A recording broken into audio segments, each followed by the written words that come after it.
안녕하십니까? 이상원 교수입니다. 오늘은 사도행전 강의 쉬운 9번째 시간 22장 1절에서 21절 로마를 향하여 두 번째 시간 군중에게 증언하는 바울이라는 제목으로 본문을 상고하겠습니다. 오늘 본문은 특히 사도 바울의 설교를 살펴보는 것인데 네 가지 소주제로 나누어서 본문을 살피겠습니다. 첫째는 회심 전의 바울의 이력, 두 번째는 주님을 만나는 바울, 세 번째는 세례를 받는 바울, 네 번째는 사명을 받는 바울이라는 네 개의 소주제로 나누어서 본문을 살피도록 하겠습니다. 무리가 잠잠해지자 바울이 히브리 방언 곧 아람어로 말하기 시작합니다. 무리는 바울이 자신들의 모국어인 아람어로 말을 시작하자 한층 더 조용해집니다. 1절, 2절. 바울의 변호 연설은 네 부분으로 구성됩니다. 첫째로 3절에서 5절까지에서는 다메섹 도상에서 주님을 만나기 전에 자신의 이력을 소개합니다. 둘째로 6절에서 11절에서는 다메섹으로 가는 도중에 주님을 만나는 과정을 소개합니다. 셋째로 12절에서 16절인데 여기서 바울은 세례를 받고 거듭나는 과정을 소개합니다. 마지막 네 번째로 17절에서 21절에서는 주님으로부터 사명을 받는 과정을 소개합니다. 첫 번째 소주제, 회심 전의 바울의 이력입니다. 바울은 자신이 청중이 처해 있었던 것과 같은 환경에서 자라났고 또 같은 종교적 배경을 가지고 있음을 강조합니다. 바울은 유대인으로서 길리기아 지방에 위치한 다소시에서 태어났습니다. 다소시는 당시 지중해 전역에서 몇 개 안 되는 대학이 있었던 교육 도시였습니다. 바울은 이곳에서 오래 체류하지 않고 일찍이 예루살렘으로 유학을 가서 랍비 교육을 받았습니다. 바울은 당시 가말리엘이 이끄는 힐렐 학파에 들어가 철저한 율법 교육을 받았습니다. 원래 가말리엘은 그다지 과격한 사람이 아니었습니다. 힐렐 학파 자체가 온건한 학파였습니다. 사도행전 5장 33절 이하를 읽어보면 산헤드린 공의회가 사도들을 제거하려고 했을 때 공의회를 설득시켜서 그 일을 막았던 사람이 바로 가말리엘이었고 힐렐 학파는 다른 또 하나의 학파인 샴마이 학파와는 달리 매우 온건하고 자유로운 입장을 취한 학파였습니다. 자신이 속한 학파와 스승의 입장과는 달리 과격한 성향을 보였던 바울은 유대교와는 구원관이나 하나님관이 다른 기독교인들을 핍박하고 죽이고 또 체포하여 투옥시키는 일에 앞장섰습니다. 바울의 기독교인 박해는 예루살렘을 넘어서서 예루살렘 주변의 도시들, 나아가서는 다메섹에까지 나아갔습니다. 바울은 산헤드린 공의회로부터 공문을 받아 가지고는 다메섹에 있는 기독교인들을 체포하러 갔습니다. 바울은 자신의 출신이나 교육 배경이나 기독교인들을 핍박하는 일에 있어서나 자신을 죽이려고 달려들고 있는 청중들과 같은 부류의 사람이었음을 강조합니다. 두 번째 소주제는 주님을 만나는 바울입니다. 그러나 전형적인 유대교인이었던 바울은 중대한 삶의 전환점을 만납니다. 그 전환점은 살아계신 주님을 만난 사건입니다. 이 사건은 바울이 다메섹으로 쫓겨간 기독교인들을 체포하기 위하여 다메섹으로 향하던 도중에 일어났습니다. 바울이 다메섹에 가까이 갔을 때 낮 12시 무렵 갑자기 하늘로부터 큰 빛이 바울을 둘러 비추었습니다. 이 빛은 하늘로부터 내려쪼이던 태양빛을 능가하는 밝은 기적의 빛으로서 하나님의 임재를 상징하는 빛이었습니다. 이 빛 안에서 바울에게 주님의 음성이 들려왔습니다. 사울아, 사울아, 네가 왜 나를 박해하느냐? 7절. 왜? 라는 질문에 사울은 대답할 말이 없었습니다.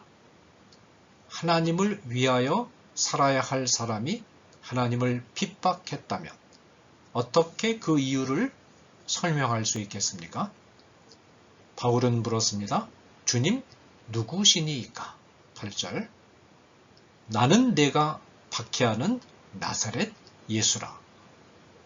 이 한마디로 사태는 분명하게 판명되었습니다. 바울이 지금까지 해온 일은 하나님을 위한 일이 아니라 하나님을 대적하는 일이었다는 것과 예수 그리스도께서 하나님이시라는 사실이 명확해졌습니다. 이 한 번의 만남으로 바울의 삶에는 일대 전환이 이루어졌으며 또한 기독교회사에 있어서 새로운 장이 열리기 시작합니다. 그러나 이 음성과 만남은 오직 바울과 주님 사이에서만 이루어졌을 뿐 바울과 동행했던 사람들은 참여할 수 없었습니다. 주님의 음성을 듣고 바울은 주님께 묻습니다. 주님, 무엇을 하리이까? 10절. 주님은 다메섹으로 들어가라고 지시하십니다. 일어나 다메섹으로 들어가라. 네가 해야 할 모든 것을 거기서 누가 이루리라. 10절. 바울은 이 빛을 만난 뒤 시력을 잃고 말았습니다. 주님의 빛을 만나 소경이 되어 방향을 잡지 못하고 끌려가는 바울의 모습은 주님의 빛을 만난 죄인들의 모습을 묘사한 신명기 28장 28절 29절을 연상시킵니다. 여호와께서 또 너를 미치는 것과 눈 머는 것과 정신병으로 치시리니 맹인이 어두운 데서 더듬는 것과 같이 내가 백주에도 더듬고. 주님의 말로 할 수 없이 밝은 빛을 만나 시력을 잃어버린 바울은 동행자들의 손에 이끌려서야 비로소 다메섹으로 들어갈 수가 있었습니다. 다음 소주제는 세례를 받는 바울입니다. 다메섹에 들어가서 바울은 아나니아를 만납니다. 아나니아는 경건한 신앙으로 유대인들로부터 존경을 받는 인물이었습니다. 지금 분노한 유대인들을 향하여 연설하는 자리에서 바울은 군중을 자극할 것을 우려하여 아나니아가 기독교인이라는 사실을 말하지 않았으나 아나니아는 훌륭한 평신도 지도자인 평신도 기독교인 지도자였습니다. 아나니아는 바울의 시력을 회복시켜 준 뒤에 바울이 하나님을 만난 사건은 하나님이 바울을 특별하게 선택하신 사건임을 확인시켜 주면서 하나님이 바울을 선택하신 이 사건에는 중대한 뜻이 있음을 지적하는 것을 잊지 않습니다. 아나니아가 말하는 이 중대한 뜻은 두 가지로 요약됩니다. 하나는 바울의 내면과 관련된 것이고 다른 하나는 바울의 외면과 관련된 것입니다. 바울의 내면과 관련하여 하나님이 가지신 뜻은 이렇게 표현됩니다. 자기 뜻을 알게 하시며 그 의인을 보게 하시고 그 입에서 나오는 음성을 듣게 하셨으니 14절. 이것은 곧 앞으로 바울이 하나님의 뜻을 깨닫고 또 체험하는 기독교 신학자가 될 것을 시사하는 대목입니다. 그러나 하나님의 뜻은 여기에 머무르지 않습니다. 내가 그를 위하여 모든 사람 앞에서 내가 보고 들은 것의 증인이 되리라. 15절.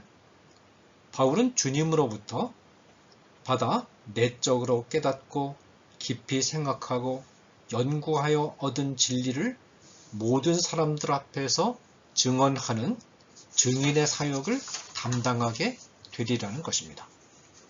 이것은 곧 당시의 지중해 세계 전역에 걸쳐서 복음 전도를 위해 헌신하는 전도자이자 선교사로서의 바울의 모습을 예고하는 것입니다.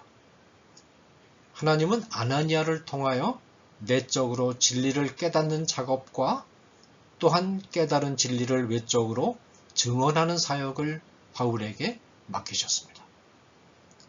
아나니아 그리고 바울이 강조하고자 하는 것은 바울이 기독교인이 된 것은 바울의 의지나 생각으로 된 일이 아니요 바울의 말을 듣고 있던 바로 그 청중들도 같이 고백하고 믿고 있던 하나님의 행동이라는 것입니다.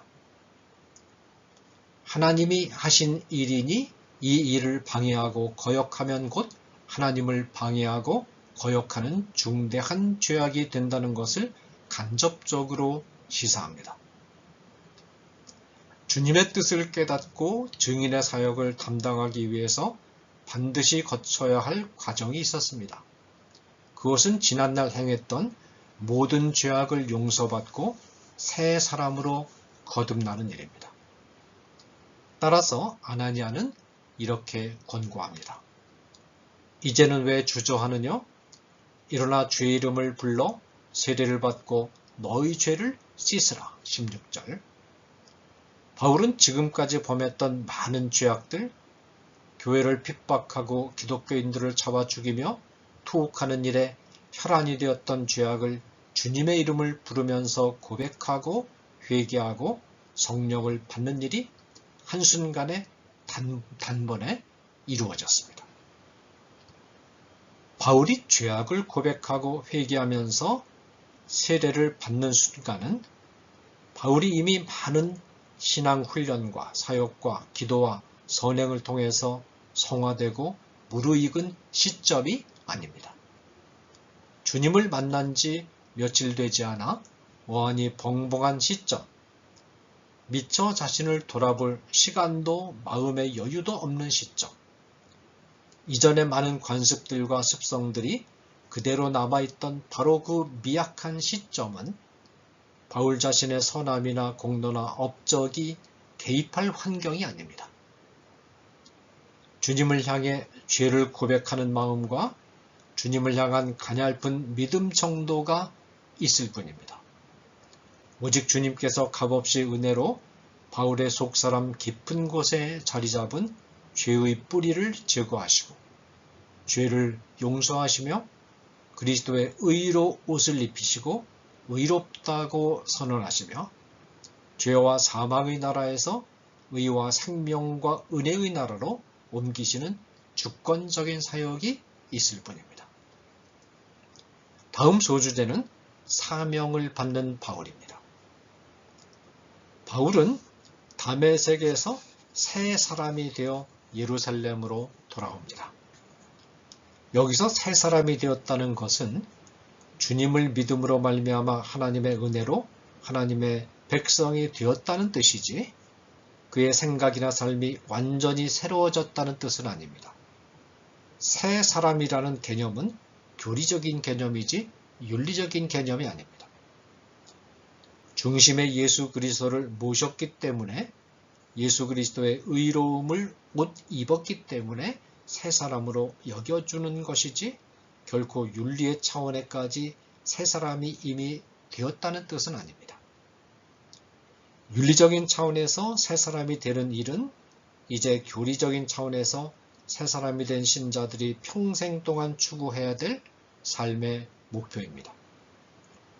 새 사람이 된 바울은 예루살렘에 돌아와서 성전 안에서 기도하게 되었고, 기도하는 가운데 환상을 통하여 예루살렘으로부터 나가라는 주님의 명령을 받습니다.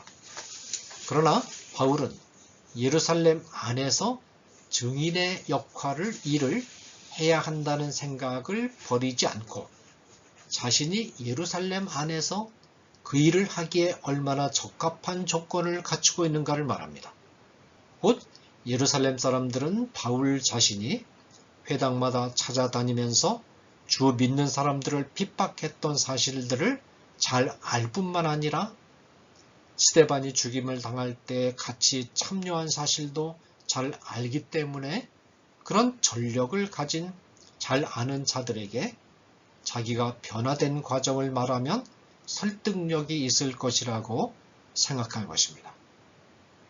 인간적으로 보면 그 생각이 맞는 것 같기도 합니다. 그러나 현실은 사람이 머릿속으로 그리고 논리적으로 타당하다고 생각하는 대로 진행되는 법이 드뭅니다. 어느 방향으로 생각이 튈지 모르는 마음을 가진 사람들, 이 사람들이 모여 사는 공동체는 설계도대로 움직이는 기계와 같은 곳이 아니라 살아있는 생명체이기 때문에 그 반응을 짐작하기가 결코 쉽지 않습니다. 9일 바울이 예루살렘 교회 성도들과 화해하려고 성전에 들어와서 결례를 행한 목적도 뜻대로 이루어지지 않고 엉뚱한 결과를 낳았듯이 바울의 생각은 잘못된 것이었음이 곧 드러납니다. 바울은 예루살렘과 다메섹에서 열심을 다해 증인의 일을 담당하려고 시도했지만 번번이 실패하는 쓰라린 경험을 한 것입니다. 하나님은 계속해서 이유를 대면서 예루살렘에 머물러 있으려는 바울을 향해서 이런저런 설명이나 긴 말을 하지 않으시고 간결하게 다시 한번 떠나가라고 명령하시면서 하나님의 원대한 계획을 말씀하십니다. 내가 너를 멀리 이방인에게로 보내리라. 바울의 변호 연설 또는 설교에서 우리는 두 가지 점에 주목해야 되겠습니다. 첫째, 바울은 자신이 하는 일이 자신의 뜻에 따라서 자기 마음과 계획대로 하는 일이 아니요 철저하게 살아계신 하나님, 바울의 말을 듣고 있는 청중들도 같이 믿고 있는 그 하나님의 말씀에 순종하여 하는 일이요 곧 하나님의 일임을 강조하고 있습니다. 그러므로 이 하나님의 일을 방해하는 행동은 곧 하나님 자신을 방해하는 중대한 죄악이 될 수 있음을 간접적으로 경고합니다. 이방인에게 하나님의 나라를 전파하여 이방인들로 하여금 하나님 나라의 축복에 참여하게 하는 일은 바울 자신의 임의에 따른 계획이 아니요 하나님의 계획과 뜻이기 때문에 이방인이 하나님의 나라의 축복에 참여하는 것을 방해해서는 안 된다는 것입니다. 둘째, 바울은 결코 청중에게 양해를 구하지도 않았고 자기의 행동을 용서해달라고 구걸하지도 않았고 어떻게 말을 잘해서 투옥되는 것을 피해볼까 하는 생각도 하지 않았습니다. 바울이 연설한 내용은 다만 자신에게 나타난 하나님의 뜻과 사역을 조금도 감추지 않고 충실하게 증언하는 일에 힘을 다했을 뿐입니다. 어떤 상황에 처해서나 자신의 말을 잘 받아들이는 성도들을 상대로 설교를 할 때나 아니면 자신의 설교를 트집 잡아서 죽이려고 달려드는 무리를 상대로 설교를 할 때나 주님이 하신 일과 주님의 마음과 뜻을 정직하고 가감하지 않고 충실하게 증언한다는 태도를 바울은 일관성 있게 견지했습니다. 바울이 증언한 내용은 오히려 무리를 향한 강한 비판까지도 담고 있었던 것입니다. 여기서 우리는 주님께서 주신 뜻과 사명에서 한 걸음도 이탈하지 않고 충실한 한 사도, 한 기독교 사역자의 모습을 만납니다. 때를 얻든지 못 얻든지 바울의 관심은 복음을 증거하는 것이었으며 무리로 하여금 살아계신 하나님의 뜻과 사역을 만나고 역사 안에 임한 하나님의 나라를 드러내는 것이었습니다. 무리가 죽이려고 달려들고 이를 가는 이런 순간에서까지도 한 영혼이라도 주께로 돌아오기를 바라면서 이처럼 증인의 사명에 충실했던 바울의 모습을 우리는 우리의 마음에 깊이 새겨서 게으르고 쉽게 움츠러들며 너무나 사람들의 얼굴과 체면을 살피는 우리의 소극적인 증인 생활을 다시 한번 반성하고 새롭게 결단하는 기도를 드려야 할 것입니다. 감사합니다.